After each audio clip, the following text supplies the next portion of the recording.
佛经数量浩如烟海，核心经典通常分为三藏，也就是经、律、论。很多人学佛多年，对三藏的具体内容和各自的作用仍然模糊。有人把经当作佛法的全部，忽略了律和论的重要性。有人只研究论点，反而轻视了佛陀亲说的经文。这三种分类各有各的功能，合在一起才构成完整的佛法体系。了解三藏，就等于拿到了进入佛法宝库的地图。佛经有云：三藏者，经为定学，律为戒学，论为慧学。经藏是佛陀亲口宣说的教法，记录的是佛陀在不同场合对不同根器众生的开示。经藏的内容非常丰富，有讲宇宙人生真相的，有讲修行次第的，有讲菩萨愿行的。经藏的核心是定学，帮助修行人安定内心，开发智慧。很多人读经时感到法喜充满，因为经藏直接传递了佛陀的觉悟经验。律藏是佛陀为弟子们制定的生活规范和戒条。戒律不是束缚，而是保护。就像一个国家的法律不是为了惩罚人，而是为了维护社会秩序。律藏保护修行人不堕恶道，保护僧团的清净和和。律藏的内容非常细致，从比丘250戒到比丘尼348戒，再到在家居士的5戒十善。每一条戒律背后都有具体的制戒因缘，都是因为某位弟子犯了某种过失，佛陀才制定了相应的戒条。论藏是对经藏的阐释和系统化。佛陀说法时根据听众的根器，有时讲得深，有时讲得浅，有时讲得直接，有时讲得隐晦。后世的菩萨和祖师大德把这些零散的教法整理成系统的理论体系，这就是论藏。论藏的特点是逻辑严密，条理清晰，适合喜欢思辨的修行人。没有论藏，经藏就像散落的珍珠；有了论藏，这些珍珠被串成了项链。经、律、论三者缺一不可，就像顶的3只脚，少一只都站不稳。欢迎来到卢书讲经典，一句经典道尽人生，读懂变化，看清人生。时下很多学佛人只读经不读律，或者只读论不读经，你觉得这样会带来什么问题？欢迎在评论区留言，说说你的看法。经藏是三藏中最先被大众接触到的部分，很多人学佛就是从读心经、金刚经、地藏经开始的。经藏的特点是直指人心，不绕弯子。佛陀在经藏中用各种方式引导弟子观察自己的身心，看清五蕴的无常和苦空。经藏的语言往往充满诗意和感染力，读起来让人心生欢喜。但经藏也有一个特点，就是因材施教。佛陀对根器成熟的弟子直接讲最深的空性，对初学的弟子则先讲因果和布施。这种因材施教的方式带来了一个问题，不同经典之间的说法看起来不一致。有时佛陀说有我，有时说无我，有时说一切皆空，有时说因果不虚。初学者读到这里很容易困惑，觉得佛经自相矛盾。其实不是矛盾，而是对象不同。就像老师对小学生讲1+1等于2，对大学生讲微积分，两种说法都对，只是适用的人群不同。要解决这个困惑，就需要借助论藏的系统梳理。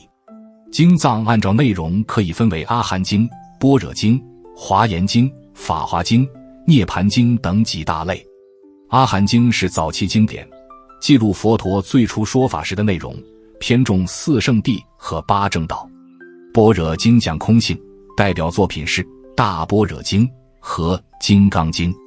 华严经讲菩萨修行的阶位和佛的境界，境界广大，被称为经中之王。法华经开玄显实，告诉众生人人都能成佛。涅盘经讲佛性常住，一切众生都有佛性。每一类经典都有其独特的作用，合在一起构成了完整的修行地图。读经藏有一个基本方法，就是随文入观。不要只是用眼睛扫过文字，而要随着经文的内容在心中观想。读心经时，关照五蕴的空性；读地藏经时，感受地藏菩萨的大愿；读阿弥陀经时，观想极乐世界的庄严。这种读法叫做读经三昧，久而久之，经文的力量会渗透到心识深处，改变一个人的业力结构。只是口念心不念，读再多的经也不得受用。律藏是很多学佛人最陌生的一块。有人觉得戒律是出家人才需要遵守的，在家居士不用太在意。这个想法不准确。佛陀制定的戒律分为出家戒和在家戒。出家戒包括沙弥戒、比丘戒、比丘尼戒等，在家人确实不需要遵守。但在家戒是给所有佛弟子准备的。五戒：不杀生、不偷盗、不邪淫、不妄语、不饮酒。这5条是做人最基本的底线，跟出不出家没有关系。佛经有云：戒为无上菩提本。戒律是成佛的根本。没有戒律，所有的修行都像建在沙滩上的房子，一个浪打来就塌了。戒律的作用不是限制你，而是保护你。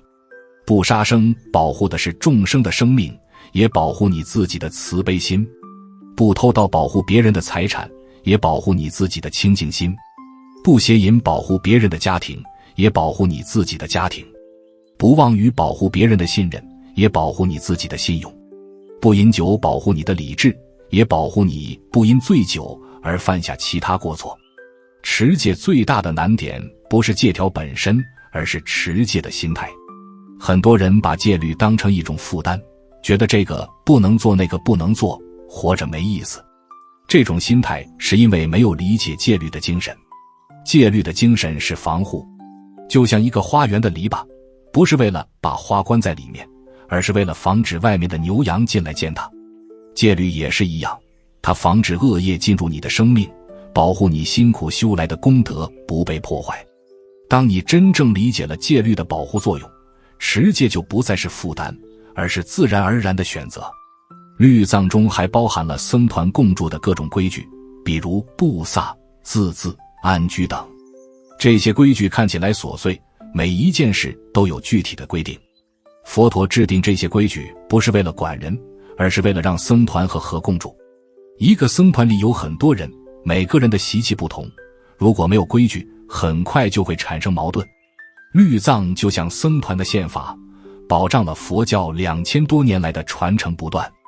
没有律藏，佛教早就分裂成无数小派系，慢慢消亡了。论藏是3藏中最具学术性的部分。论藏的作者不是佛陀，而是后世的菩萨和祖师大德。龙树菩萨的中论，无著菩萨的摄大乘论，世亲菩萨的俱舍论，这些论点系统地阐释了佛法的核心义理。论藏的特点是逻辑严密，层层递进，不留含糊。读论藏需要用脑子，不像读经藏那样可以靠感性去感受。很多人觉得论藏枯燥难懂，但这正是论藏的价值所在。他把佛法中模糊的地方讲清楚，把矛盾的地方讲圆融。佛经有云：一经不一论，这是原则。论藏不能取代经藏，只能辅助理解经藏。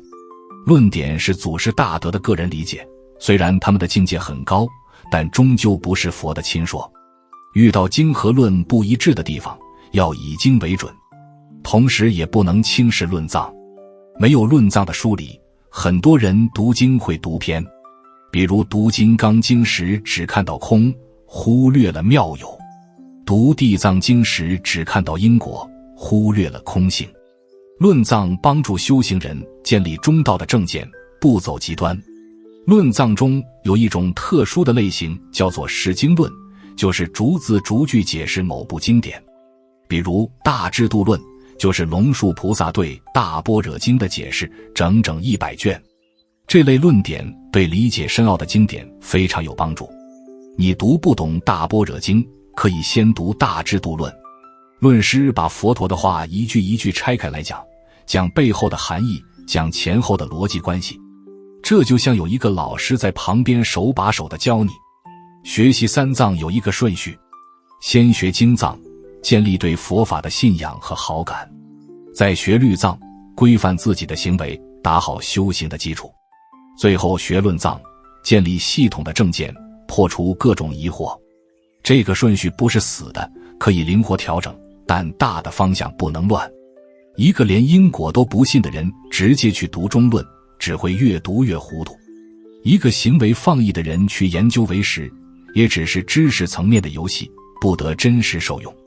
最后把这段话送给大家：三藏是佛法的宝库，经藏给你方向，律藏给你力量，论藏给你智慧，三者合在一起才是完整的佛法。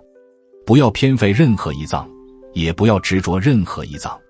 读经时带着恭敬心，持戒时带着欢喜心，研学论藏时带着求真的心。三藏学好了，修行就有了依靠，不会走偏，不会退转，不会半途而废。三藏不是用来增加知识的，是用来改变生命的。